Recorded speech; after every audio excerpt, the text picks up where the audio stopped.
అంబేద్కర్ కోనసీమ జిల్లా అంతర్వేదిలో ఉద్రిక్తత నెలకొంది. సముద్ర తీరం వెంబడి సిఆర్జెడ్ పరిధిలో ఉన్న ఆక్వా చెరువులను తొలగించేందుకు వచ్చిన అధికారులను ఆక్వా రైతులు అడ్డుకున్నారు. సముద్ర తీరం వెంబడి ఉన్న ఆక్వా చెరువులను తొలగించాలి అంటూ కోర్టు తీర్పిచ్చింది. దీంతో అధికారులు అక్రమ ఆక్వా చెరువులను ధ్వంసం చేయడానికి రావడంతో ఇక గ్రామస్తులు ఆగ్రహించారు. చెరువులు ధ్వంసం కానివ్వం అని ఆక్వా రైతులు భీష్మించు కూర్చున్నారు.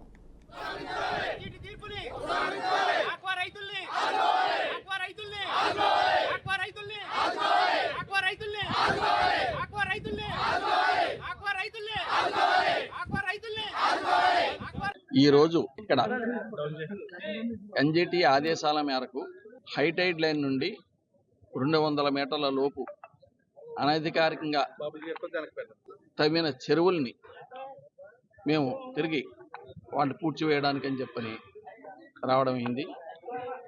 అయితే ఇక్కడ ప్రజల యొక్క కోరిక మేరకు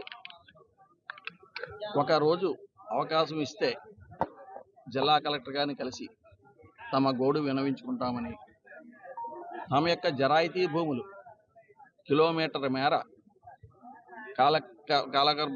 కాలక్రమేణా సముద్ర గర్భంలో కలిసిపోయినని వారు విజ్ఞప్తి చేసిన మీదట కలెక్టర్ గారికి ఆ సమాచారం అందించడం.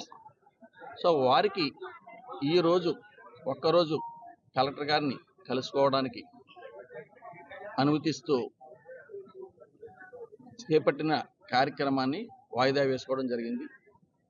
మేము ఇక్కడ వ్యవసాయం చేసే చెరువులు చేసి 30 సంవత్సరాల నుంచి 30 సంవత్సరాలు చెరువులు చేసుకుంటున్నారండి. ఇక్కడ కనీసం 30 సంవత్సరాల నుంచి లేదు. ఇప్పుడు చెరువులు కొట్టేస్తామని గట్టా వచ్చారండి. మాకు మేతగొడ్లు కూడా 25 లక్షలు 30 లక్షలు అన్ని పుస్తులు అన్ని తాకట్లేట్ని అన్ని పెట్టుకున్న బతుకుతారు. ఇదే ఆధారం. ఇక్కడ పంటలు లేవు, ఏమీ లేవండి. ఇక్కడ ఆధారం అంటే ఏమీ లేదు. అసలు ఇక్కడ మనుషులకి బ్రతకడం కూడా కష్టం అండి. ఇంకా కనీసం తాగే వాటర్ కూడా కొనుక్కోవాలండి. ఇక్కడ అలాంటి సమయంలో ఇప్పుడు వెంకటపతిరాజు గారు కేసేసి ఇప్పుడు చెరువు కొట్టేస్తాం, చెరువులు మేము ఆపేస్తామంటే అక్కడ జనం ఎలా బతుకుతారండి?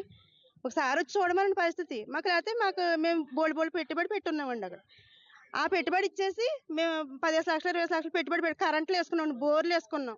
ఈ ఎవరు మాకు